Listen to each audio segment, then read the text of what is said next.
పితా పుత్ర పవిత్ర ఆత్మనామమున ఆమేన్. సొలొమోను జ్ఞాన గ్రంథము 10వ అధ్యాయము. మానవ చరిత్రలో జ్ఞానము, దేవుడు, ఆదాము. లోకమునకు పితయు దేవుని చేత మొదటిగా రూపొందింపబడిన వాడును తనొక్కడే సృష్టింపబడినప్పుడు అది అతనిని స్వీయ అతిక్రమము నుండి కాపాడెను. అతనికి అన్నిటినీ పాలించు బలమునిచ్చెను. కయీను ఒక పాపాత్ముడు కోపముతో జ్ఞానమును తునీకరించెను కనుక అతడు ఆగ్రహముతో సోదరుని హత్యకు పాలుపడి నశించెను. నోవా అతని పాపం వలన భూమి జలప్రలయంగా మునిగిపోగా జ్ఞానము దరిని మరలా కాపాడెను. అది ఒక పుణ్యపురుషుణ్ణి చిన్న కొయ్య పడవపై నడిపించెను. అబ్రహాము అన్యజాతులు దుష్కార్యములను చేసి అవమానమునకు మునిగి ఉన్నప్పుడు జ్ఞానమొక ధర్మాత్ముని ఎన్నుకొని అతడు దేవుని సమక్షముగా నిర్దోషిగా మన్నునట్లుగా చేసెను. ఆ పుణ్యాత్మునికి మనోధైర్యము నొసగి తడు తన పుత్రుని కొరకు పరితపించుకుండునట్లుగా చేసెను. లోతు దుర్మార్గులెల్లా నాశనమవుతున్నప్పుడు జ్ఞానమొక సజ్జన్ను కాపాడెను. పంచనగరములను దహించు అగ్ని నుండి అతడు తప్పించుకొనెను. ఆ నగరములు దుష్కార్యములకు సాక్ష్యముగా నేటికిని అచ్చటి పొలములు పంట పండక పొగ వెళ్ళగొక్కుచున్నవి. అచ్చట చెట్లు కాయనునే గాని అవి పండవు. దేవుణ్ణి నమ్మని వ్యక్తికి సాక్ష్యముగా అచ్చటొక ఉప్పు కంబము నిలిచి ఉన్నది. ఆ పట్టణములు పౌరులు జ్ఞానమును అనాదరము చేసిరి కనుక మంచిని గుర్తింపజాలరైరి. మరియు వారు తమ తెలివి తక్కువ తనముతోనే తమకు గుర్తుగా వదిలిపోయిరి. వారి తప్పిదములకు లోకము ఏనాడును మరిచిపోదు. కానీ జ్ఞానము తన భక్తులను ఆపదల నుండి కాపాడును. యాకోబు తన అన్న కోపమునకు వెరిచి పారిపోవు పుణ్యశీలుణ్ణి జ్ఞానము రుజుమార్గమున నడిపించెను. అది అతనికి దైవరాజ్యమును చూపించెను. పరిశుద్ధ వస్తువులను గూర్చి తెలియజేసెను. అతని కార్యములను విజయవంతములై సత్ఫలమును నసగినట్లుగా చేసెను. ఆశపోతులు అతని సొత్తు దోచుకొనబోగా జ్ఞానం అతనికి అండగా నిలిచి అతన్ని సంపన్నుని చేసెను. అది అతనిని శత్రువుల నుండి కాపాడెను. విరోధులు పన్నిన ఉచ్చుల నుండి అతనిని రక్షించెను. ఘోరమైన పోరాటమున అతనికి విజయము నొసగెను. దైవభక్తికి మించిన శక్తి లేదని అతడు గ్రహించినట్లుగా చేసెను. ఏసేపు వినయాత్ముడు ఒకడు బానిసగా అమ్ముడు పోగా జ్ఞానం అతన్ని విడనాడదాయెను. పాపము నుండి అతన్ని కాపాడెను. అది అతనితో పాటు చెరలోకి వెళ్ళెను. అతనికి సంకెళ్ళు పడినప్పుడు అతన్ని పరిత్యజించదాయెను. అతనికి రాజ్యాధికారం సంపాదించి పెట్టెను. అతన్ని పీడించిన జనులపై అతనికి అధికారం దయచేసెను. ఆ పుణ్యాత్మునిపై నేరము మోపిన వారు దుష్టులను నిరూపించి అతనికి స్వాస్థకీర్తిని సంపాదించి పెట్టెను. ఐగుప్తు నుండి వెడలు వచ్చిన ఇశ్రాయేలులు జ్ఞానము పవిత్రులను నిర్దోషులైన ప్రజలను పీడుకుల బారి నుండి కాపాడెను. అది ఒక దైవ భక్తుని హృదయంలోనికి ప్రవేశించి తన అద్భుతముల ద్వారా భయంకరులైన రాజులను ఎదిరించెను. పునీతులైన ప్రజలకు వారి కష్టములకు తగిన ఫలితం ఒసగెను. వారిని అద్భుత మార్గమున నడిపించెను. పగటిపూట వారికి వెలుగు నొసగెను. రేయి నక్షత్రము క్రాంతి నొసగెను. వారిని ఎర్ర సముద్రం గుండా నడిపించెను. మహాజలరాశి గుండా ముందుకొనుకు కొనిపోయాను. ఆ ప్రజలు శత్రువులను మాత్రము ముంగివేసి మరలా వారిని సముద్ర గర్భము నుండి బయటికి వెళ్ళగక్కెను. ఆ రీతిగా పుణ్యాత్ములు దుష్టులను దోచుకొనిరి. ప్రభువు ఆ సజ్జనులు నీ దివ్యనామమును స్తుతించరి. తమను కాపాడినందులకు గాను నిన్ను ఏకకంఠంతో కొనియాడిరి. జ్ఞానము మూగవారికి పలుకులు నొసగెను. చంటిబిడ్డలు కూడా మాట్లాడినట్లుగా చేసెను. 11వ అధ్యాయము. ఎడారిని దాటిపోయిన ఇశ్రాయేలులు. జ్ఞానము పవిత్ర ప్రవక్త ద్వారా ఇశ్రాయేలులకు విజయమును వసగెను.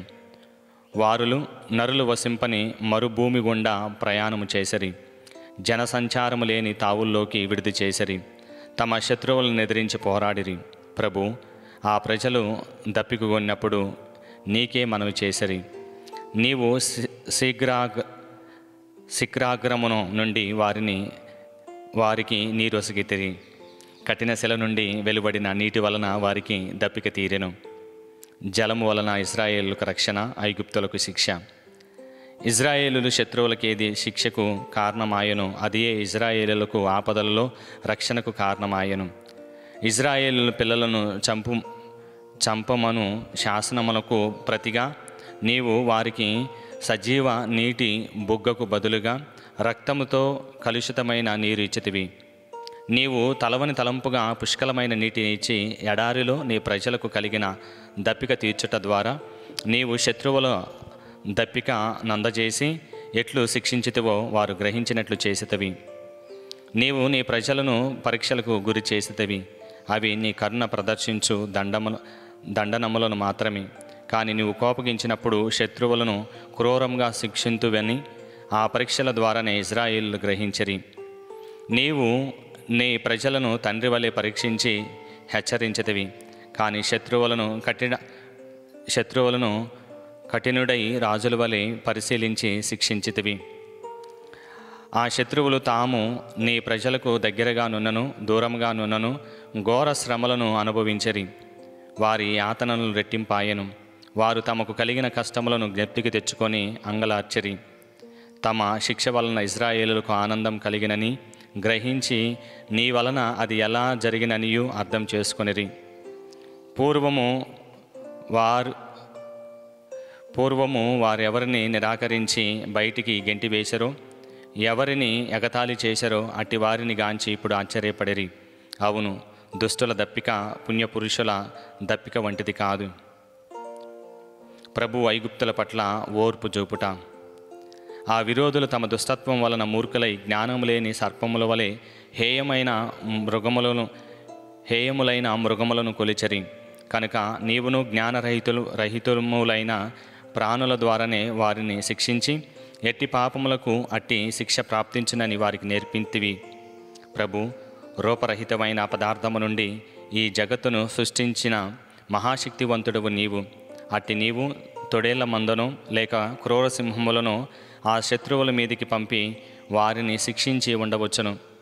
లేదా నీవు నూతన మృగములను సృజింపగా అవి ఉగ్రరూపం దాల్చి ముక్కు పుటముల నుండి అగ్ని కణములకు జిమ్మి భీకరంగా గర్జించి పొగలు వెడలగక్కి నేత్రముల నుండి నిప్పురవ్వలను చిమ్మెడివి. ఆ ఘోర మృగములు శత్రువుల మీద పడి వారిని చంపనక్కర్లేదు. వాని ఘోరకారమును గాంచిన వెంటనే వారు భయపడి చచ్చడివారు.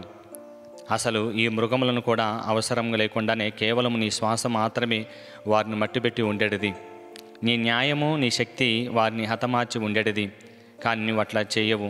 నీవు చేయు కార్యములల్లా కొలిచి లెక్కపెట్టి తూచి చేయుదువు. ప్రభు కరుణ. నీవు నీ మహాశక్తిని ఏ క్షణమునైనా ప్రదర్శింపగలవు. నీ మహాబలమును ఎదిరించగలవాడెవడు? నీ దృష్టిలో ఈ సర్వ ప్రపంచమును తక్కెడ సిబ్బిని కూడా వాల్సజాలని ఈ చిన్న ఇసుక రేణువు వంటిది, ఉదయం నేల మీద రాలిన మంచు బిందువు వంటిది. అయినను నీవన్నిటినీ చేయగలవు కనుక అందరిని దయతో చూతువు. నీవు నరుల తప్పిదములను ఉపేక్షించి వారికి పశ్చాత్తాపడుటకు అవకాశమునిత్తువు. ఉనికిలో నన్ను వానినెల్లా నీవు ప్రేమింతువు. నీవు కలిగించిన వానిని దేనిని నువ్వు అసహించుకొనవు. అసహించుకొనవాడవైనచో వానిని పుట్టించియే ఉండవు. నీవు సృజింపనది ఏ ప్రాణి ఉనికిలో ఉండగలదు? నీవు అంగీకరింపనిదే ఏ జీవి మనగలదు? అన్ని ప్రాణులు నీవే కనుక నీవు ప్రతి ప్రాణిని కృపతో చూతువు. ప్రభు, నీవు బ్రతికి ఉన్న ప్రాణులన్నిటిని ప్రేమింతువు. 12వ అధ్యాయము. నాశనం లేని నీ ఆత్మ ప్రతి ప్రాణిలో నెలకొని ఉన్నది కనుక నీకు ద్రోహం చేసిన వారిని నీవు మెల్లమెల్లగా చక్కదిద్దుదువు. వారిని హెచ్చరించి వారు తమ తప్పిదములను తాము గ్రహించినట్లు చేయుదువు. కావున వారు పాపమును విడనాడి నిన్ను ఆశ్రయింతురు. కననీయుల పట్ల ఓర్పు. పూర్వము నీ పవిత్రమైన దేశమును వసించిన వారు హేయమైన కార్యములను చేసిరి కనుక నీవు వారిని అసహించుకొంటివి. వారు మంత్రవిద్యకును అపవిత్రత ఆరాధనకు పాల్పడిరి. క్రూర బుద్ధితో తమ శిష్యులను చంపిరి. ఉత్సవములో నర మాంసమును రుదిరమును ఆరగించిరి. రహస్య ఆరాధనములను జరుపుటకై ఉపదేశము బడిసి ఆ ఆరాధనలలో నిస్సహాయులైన తమ బిడ్డల్నే బలి ఇచ్చిరి. నీవు మా పితరుల ద్వారా వారిని నాశనం చేయనించితివి. అప్పుడు దేశములన్నిటిలోనూ పవిత్రమైన ఈ దేశము నీ ప్రజలకు అనువైన నివాస స్థలమొగని భావించితివి. కానీ ఆ ప్రజలు నరులే కనుక నీవు వారి పట్ల కరుణ చూపితివి. నీ సైన్యములకు ముందుగా కందిరీగలను పంపి ఆ శత్రు జాతిని నిదానంగా నాశనం చేసితివి. నీ అనుమతిపై సజ్జనులు ఆ దుష్టులను యుద్ధములను వధించియుందురు. లేదా నీవు వన్యమృగములతో గాని కఠినమైన నీ ఆజ్ఞతో గాని వారిని తక్షణమే హతమార్చియుందువు. కానీ నీవు ఆ దుష్టులను నిదానంగా శిక్షించి పశ్చాత్తాపపడుటకు వారికి సమయము నొసగితివి. వారు దుష్ట జాతిలో పుట్టిరి కనుక సహజముగానే దుర్మార్గులైనయు వారి దుర్బలంత మాత్రమును మరవరాని అనియు వారి జాతి శాపగ్రస్తమైనదనియు తెలిసి ఉండియు నీవు వారిని కరుణించితివి. నీవు ఆ అపరాధములను శిక్షింపకుండా వదిలివేసినది ఇతరులకు భయపడి కాదు, దేవునకు ఓర్పునకు కారణము. ఆ దుర్మార్గులను నీవే సృజించితివి. వారి నాశనము చేసినను నిన్నెవడును ప్రశ్నించడు. వారిని మట్టుపెట్టినను నీ మీద ఎవడును ఎవడు తప్పు మోపును? నీవు ఆ కార్యము ఎందుకు చేసితివి అని నిన్ను అడుగువాడెవడు? నీ నిర్ణయములను సవాలు చేయువాడెవడు? అన్ని ప్రాణములను కాపాడినది నీవే. నీవు తప్ప మరొక దేవుడు లేడు కనుక నీ తీర్పు న్యాయమైనదయ్యు ఎవరికి నిరూపింపనక్కరలేదు. నీవు ఆ దుర్మార్గులకు అన్యాయముగా శిక్షించితవని ఏ రాజును ఏ పాలకుడు నీ మీద నింద మోపజాలడు. నీతిమంతుడువైన నీవు అందరినీ నీతితోనే పరిపాలింతువు. శిక్షార్హుడు కాని వానిని శిక్షించుట నీ ప్రభావంకు తగదని నువ్వు భావింతువు. నీ నీతికి నీ బలమే కారణము. నీవందరికీ అధిపతివి కనుక అందరినీ దయతో కాపాడుదువు. నీ శక్తిని సందేశించు వారికి నీ బలమును చూపింతువు. నీ శక్తి తెలిసియో నిన్ను ధిక్కరించు వారిని నీవు దండింతువు. నీవు మహాబలవంతుడు అయినను కరుణగల న్యాయాధిపతివి. నీవు కోరుకున్న వెంటనే దండింపగల శక్తి గల వాడవు. అయినను నీవు మమ్ము ఓర్పుతో సహించి ఊరుకుందువు. దేవుని సహనము నుండి గుణపాఠము. సజ్జనులు ఇతరులను దయచూపవలెనని ఈ నీ చేయుదముల ద్వారానే నీ ప్రజలకు బోధింతువు. పాపం చేసిన వారికి పశ్చాత్తాపడుటకు అవకాశమును వసగదవను నమ్మకమును కూడా ఈ ప్రజలకు కలిగింతువు. నీ ప్రజలు శత్రువులను శిక్షించినప్పుడు నీవు ఇంత దయను సహనమును చూపితివి. వారిని మరణమునకు అయినను తమ దుష్ట గుణములను వదులుకొనుటకును నీవు వారికి అవకాశమును వ్యవధిని నొసగితివి. కానీ నీవు నీ సొంత ప్రజలకు మాత్రము కఠినంగా తీర్పు తీర్చితివి. నీవు పూర్వము వారి పితరులతో నిబంధన చేసుకొని వారికి మేలు చేయుదువని భాష చేసిన వాడవైనను వారి పట్ల కఠినంగానే మెలిగితివి. నీవు మమ్ము శిక్షించిన దానికంటే మా విరోధులను 10,000 రెట్లు అదనంగా శిక్షింతువు. కనుక మేము ఇతరులను దండించినప్పుడు నీ మంచితనమును గుర్తింపవలెను. నీవు మమ్ము దండించినప్పుడు మేము నీ కరుణను నమ్మవలెను. ఐగుప్తులకు శిక్ష.